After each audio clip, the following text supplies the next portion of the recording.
Hi everyone, today's question is from exercise 7.2. In isosceles triangle ABC, AB is equal to AC and bisector of B and C angle intersect each other at O point and then join A to O so that OB equal to OC and AO bisect angle A. कैसे? यानी कि हमारा एक triangle है ABC, तो angle A को एक bisect करती है लाइन, एंगल बी को बाइसेक्ट करती है और एंगल सी को बाइसेक्ट करती है और ये दोनों आपस में जाके मिल जाती है ओ पॉइंट पे। फिर जो ये ओ है ये ए के साथ जाके मिल जाता है। तो हमें प्रूफ करना है, सबसे पहले क्या प्रूफ करना है कि O B is equal to O C, और दूसरा प्रूफ करना है हमारा कि ए ओ बाइसेक्ट एंगल ए। ठीक है, तो हमें गिवन क्या है क्वेश्चन में? गिवन है कि ए बी सी एक आइसोसेल है and A B equal to A C है।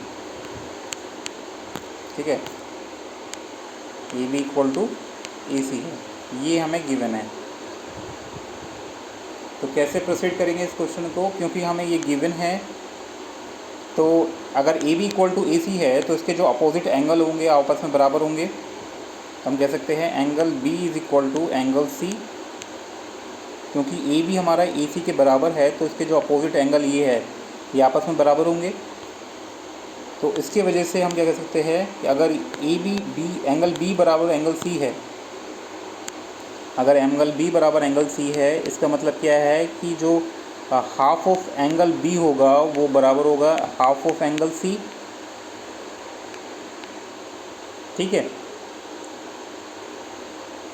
क्योंकि बाइसेक्ट कर रहा है ना, क्वेश्चन बोल रहा है कि बाइसेक्ट कर रहा है, तो बाइसेक्ट का मतलब क्या है? दो इक्वल एंगल्स में डिवाइड हो रहे हैं। तो इसका मतलब क्या है? इसका मतलब ये है कि हम कह सकते हैं कि एंगल ओ बी सी बराबर है एंगल ओ सी बी के, क्योंकि ये जो एंगल है ये वाले ये आपस में बराबर होंगे।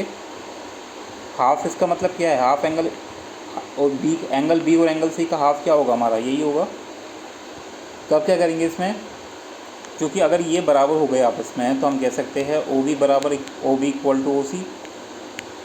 क्यों? इसका रीज़न आप लिखेंगे कि क्योंकि अपोजिट साइड्स के इक्वल एंगल्स अब एक बराबर होते हैं, या फिर sides opposite to the equal angles are equal. तो आपको क्या लिखना है इसमें रीज़न? क्योंकि अगर दो अपोजिट एंगल है, ठीक है, ये एंगल है, इसके जो अपोजिट साइड है इसका ये है साइड, मैं इसको यहाँ से दिखा दूँगा दूसरे मार्कर से। तो अगर हम देखेंगे यहाँ हमारा जो एंगल है, ये एंगल है, ये दोनों आपस में बराबर है, तो इसके जो अपोजिट साइड है ओ बी और इसका अपोजिट साइड है हमारा ओ सी, ये आपस में बराबर होंगे अगर ये दोनों एंगल बराबर होते हैं, जैसे आइसोसेल में होते हैं। अभी मैंने ऊपर बताया कि ए B equal to A C है तो angle B equal to A सी हो जाएगा, इसी रीज़न से। तो आपको रीज़न क्या लिखना है इसमें, ये आपको समझना है। तो आपको लिखना है कि side opposite to the equal angles are equal. ठीक है, आपको ये रीज़न लिखना है इसके लिए। तो ये हमारा फर्स्ट प्रूफ हो चुका है कि O B equal to O C है। अब सेकंड कैसे प्रूफ करेंगे? सेकंड में हमें प्रूफ करना क्या है? सेकंड में हमें प्रूफ करना है कि ए ओ बाइसेक्ट करता है, ए ओ बाइसेक्ट करता है एंगल ए को, ये दे प्रूफ करना है। तो कैसे करेंगे? तो उसके लिए हमें दो ट्रायंगल लेने होंगे। कौन कौन से ट्रायंगल लेने होंगे हमें? ये दो triangle, triangle A O B और ट्रायंगल ए ओ सी, इन दोनों को कॉन्ग्रुएंट प्रूफ कर देंगे। तो by C P C T हमारे ये जो दो एंगल है, क्योंकि बाइसेक्ट करेगा तो ये दोनों बराबर हो जाएंगे आपस में। तो ये by C P C T हमारा ये प्रूफ हो जाएगा कि ये एंगल इसके बराबर है, तो यानी कि बाइसेक्ट कर रहा है ओ ए एंगल ए को। ठीक है, तो बहुत ही ईजी है। तो इसमें हम क्या करेंगे, हम दो ट्रायंगल ले लेते हैं फटाफट से। इन triangle A O B and triangle AOC, ठीक है, इन ट्रायंगल AOB एंड AOC। तो हमें क्या गिवन है, इन दोनों ट्रायंगल में आप देखेंगे कि क्या क्या क्या चीज़ बराबर है। तो आप देखेंगे सबसे पहले जो जो चीज़ बराबर है, AB बराबर है AC के, ठीक है, और दूसरा क्या है, AO बराबर है AO के, कॉमन साइड है। और तीसरा क्या बराबर होगा, तीसरा ये जो एंगल दे रखे हैं, ये वाला एंगल, क्योंकि बाइसेक्ट कर रहा है हमारा, अभी हमने प्रूव करा है बाइसेक्ट कर रहा है। और एक और कह सकते हैं हम, OB बराबर है OC के, ये भी हो सकता है। ये तो हमें अभी प्रूव करा हमने, OB बराबर OC। तो साइड से जो दोनों एंगल है वो बराबर हो जाएंगे, दो ट्रायंगल है वो कॉन्ग्रेंट हो जाएंगे।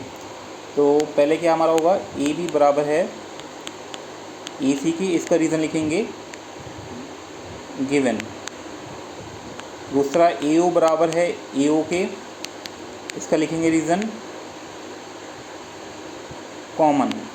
और तीसरा हमारा क्या होगा, OB बराबर है OC के, ये हमने अभी प्रूव करा फ्रॉम, तो आप लिख देना फ्रॉम, ठीक है, तो ऑलरेडी प्रूव कर चुके हैं। तो अब क्या करना है, तो तीन साइड बराबर हो गई, तीन साइड बराबर हो गई कॉरस्पॉन्डिंग साइड्स के। तो हम कह सकते हैं जो ट्रायंगल है, जो ट्रायंगल हमारा AOB वो कॉन्ग्रेंट होगा ट्रायंगल AOC के। तो हमें प्रूफ क्या करना है, बाइसेक्ट करने के लिए हमें जो दो एंगल है ये आपस में बराबर करने हैं। कौन कौन से angle, let me show you. तो ये जो दो एंगल है ये आपस में बराबर करने हैं, यानी कि OAB अगर बराबर हो जाए OAC के, इसका मतलब क्या है, जो ये OA है ये इस एंगल A को इक्वल एंगल्स में डिवाइड कर रहा है। फाइन, सो आपको सिंपली लिख देना है ये चीज़, द हेल।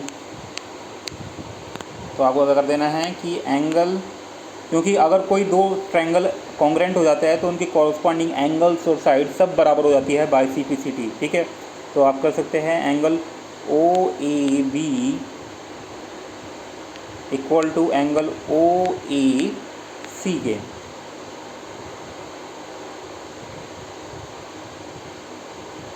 ठीक है। तो इसका रीज़न लिखेंगे आप बाय CPCT।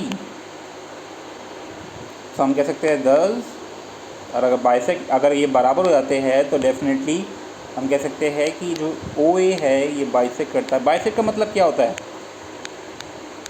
बाइसेक्ट का मतलब ये होता है, let me show you, let me explain one more time, कि बाइसेक्ट का मतलब ये होता है कि अगर सपोज़ ये मेरा एक एंगल है, ठीक है, और इस एंगल को मैं नाम देता हूँ B। तो इस एंगल को बाइसेक्ट तभी करेगा, अगर एक लाइन बाइसेक्ट तभी करेगी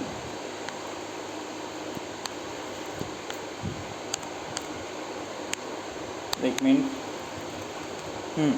इस एंगल को बाइसेक्ट तभी करेगी अगर जो ये बीच वाली लाइन है, अगर इसमें बोल देता हूँ AB, तो AB बाइसेक्ट करेगी एंगल A को अगर एंगल A को तभी करेगी इफ़ जो एंगल्स है, ये बीच में जो एंगल्स बने हैं ये वाले एंगल 1 और एंगल 2, इस तभी होगा इफ़ एंगल 1 बराबर एंगल 2 होगा, ठीक है। बाइसेक्ट का मतलब ये होता है, एंगल्स में ये होता है। दूसरा है कि अगर एक ये साइड है, जैसे एक परपेंडिकुलर है हमारा, इसे दे देता हूँ मैं ADBC, तो AD हमारा BC को बाइसेक्ट तभी करेगा अगर BD बराबर इक्वल टू CD होगा, ठीक है। तो इसका रीज़न ये है कि बाइसेक्ट का मतलब क्या है, दो इक्वल पार्ट्स में डिवाइड कर देना, एंगल्स हो या फिर साइड हो। अंडरस्टूड? तो hope you understood, thanks for watching, bye bye. और सेकंड क्वेश्चन को मिलेंगे नेक्स्ट वीडियो में। Thanks for watching.